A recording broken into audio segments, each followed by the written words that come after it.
আসসালামু আলাইকুম। Fixed deposit করার জন্য ব্যাংকে যাওয়ার দিন শেষ। এখন বিকাশেই কিন্তু এফডিআর বা ফিক্সড ডিপোজিট রিসিপ্ট অ্যাকাউন্ট চলে এসেছে। এখানে আপনি নির্দিষ্ট পরিমাণ অ্যামাউন্ট রেখে কিন্তু মাসিক ভিত্তিতে প্রফিট নিতে পারবেন, যেটা ডিপিএস এর ব্যতিক্রম। অ্যাপসে চলে আসলে আপনি কিন্তু দেখতে পারবেন প্রথমে একটা অপশান রয়েছে, সেটা হচ্ছে সেভিংস। এই যে দেখুন, ইংরেজি বা বাংলাতে লেখা থাকতে পারে এরকম আইকন, সেভিংসে ক্লিক করে দিতে হবে। ক্লিক করে দিলে আপনারা দেখতেই পারবেন ওপেন নিউ সেভিংস অ্যাকাউন্ট, এখানে ক্লিক করতে হবে। আগে এখানে শুধুমাত্র আপনারা ডিপিএস দেখতে পাইতেন, ইসলামিক ডিপিএস এবং নর্মাল ডিপিএস। এখন কিন্তু এখানে এক্সট্রা করে এফডিআর বা ফিক্সড ডিপোজিট রিসিপ্ট চলে এসেছে। এখানে লাভ কেমন সেটাও জানাচ্ছি।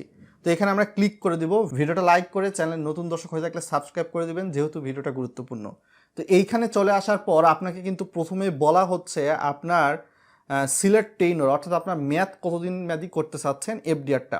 এখানে ক্লিক করে দিলে আপনি 6 মাস মেয়াদি একটা পাবেন, আর একটা 12 মাস মেয়াদি পাবেন। সাধারণত এফডিআর মেয়াদ শেষ হওয়ার আগে ভাঙালে কিন্তু আপনি মুনাফা পাবেন না, এই বিষয়টা ক্লিয়ার হবেন। এখানে অ্যামাউন্ট দেখতে পাচ্ছেন, কত টাকা সর্বনিম্ন বা সর্বোচ্চ করতে পারবেন, এই টিক মার্কে ক্লিক করে দিতে হবে। ক্লিক করে দিলে এখানে কি দেখতে পাচ্ছেন, মিনিমাম 10,000 টাকা করতে পারবেন এফডিআর, তারপরে 15,000, তারপর 25,000, তারপর 50,000, তারপর 1 লাখ সর্বোচ্চ বিকাশের মাধ্যমে ফিক্সড ডিপোজিট বা এফডিআর করতে পারবেন। বুঝতে পেরেছেন? সাপোজ 1 লক্ষ ধরে নিলাম। তো 1 লাখে যদি হিসাব ধরি, তাহলে রিসিভিং ইন্টারেস্ট আপনি কিন্তু এখানে দেখতে পারবেন একটা অপশান রয়েছে, এইখানে অ্যারোতে আমাদের ক্লিক করে দিতে হবে।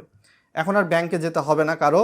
তো এইখান থেকে এভরি মান্থ অপশানে মানে 3 মাস পরপর এখানে মুনাফা দিবে, এমনটাই বলে হচ্ছে যে এভরি 3 মান্থ। আপনি যদি এইখান থেকে এফডিআরটা আবার 12 মাস মেয়াদি করতেন, তাহলে কিন্তু এখানে দেখাতো আপনার মুনাফাটা এভরি 3 মান্থেই পাবেন, এমনটাই। তো এইখান থেকে চলে আসার পর আবার যদি এই যে নিচের দিক থেকে প্রসেড অপশান রয়েছে, এই অ্যারোতে আমাদের ক্লিক করে দিতে হবে, কয়েকটা স্টেপ সম্পূর্ণ করতে হবে। তো এইখানে এফডিআর করলে মুনাফা কেমন পাবেন এখানে বলা হয়েছে, কিন্তু এফডিআর করলে আপনি মুনাফা কিন্তু পাচ্ছেন 7,756 টাকা 25 পয়সা, 9% রেট এফডিআর 1 বছর বা 12 মাস মেয়াদি। এটা কিন্তু মেয়াদ শেষ হওয়ার পরে পাবেন যদি 1 বছরের জন্য করেন, আর যদি 6 মাসের জন্য করেন তাহলে 6 মাস পর মুনাফা ভিন্ন আসতে পারে, এটার অর্ধেক আসতে পারে। তো এইখান থেকে যে কাজটা করতে হবে, আপনার 3 মাস পর পর মুনাফা পাবেন, 3 মাসের আগে ভাঙলে মুনাফা পাবেন না। সেক্ষেত্রে এইখান থেকে আমরা যে কাজটা করব, এখানে দেখতেই পাচ্ছেন আই আইকন, এখানে ক্লিক করে এখানে কিন্তু বলাই রয়েছে interest earning is show considering 15% advance income tax বা এআইটি। অর্থাৎ আপনি এফডিআর বিকাশে করার পরবর্তীতে আয়কর রিটার্ন জমার প্রমাণপত্র যদি বিকাশে সেটার স্ক্যান কপি বা ছবি তুলে দিতে না পারেন, তাহলে 15% হারে এআইটি বা ট্যাক্স কাটবে। আর যদি আপনার 3 সার্টিফিকেট থাকে, রিটার্ন যদি সরকারকে প্রদান করেন, রিটার্ন প্রদানের ফটোকপি যদি এখানে সাবমিট করতে পারেন, তাহলে এইখান থেকে 10% হারে ট্যাক্স কাটবে। এই বিষয়টা কিন্তু এখানে ইনক্লুড করে দেওয়া রয়েছে, বিশেষ করে ইনকাম ট্যাক্স ফাইলে। তো যাদের যেটা রয়েছে সেটা, তারপর এখান থেকে ক্লিক করতে হবে। ক্লিক করলে এখানে কিন্তু একটা বিষয় বলা রয়েছে, আপনি দেখতে পাচ্ছেন অটো রিনিউয়াল ম্যাচুরিটি, কত সময় পর এই এফডিআরটার ম্যাচ শেষ হবে। তো সেক্ষেত্রে 4 আগস্ট 2027 সালে এফডিআরটার ম্যাচ শেষ হবে। তো আপনি যদি মনে করেন যে এফডিআরটার ম্যাচ শেষ হওয়ার পর আবারও অটোমেটিক সামনের 1 বছরের জন্য এফডিআর হয়ে যাক, এটা যদি চান, তাহলে এইখান থেকে আপনি দেখতেই পাচ্ছেন এই যে অটো অপশান, এটা অন করাই থাকবে। আর যদি চান যে আপনি ম্যাচ শেষ হওয়ার পর টাকা সরাসরি আপনার অ্যাকাউন্টে মূল এবং মুনাফা চলে আসবে, তাহলে এটা অফ করে রাখবেন। তারপর এইখান থেকে প্রসিড আইকন কিন্তু দেখতে পাচ্ছেন নিচের দিক থেকে, এখানে ক্লিক করে দিতে হবে।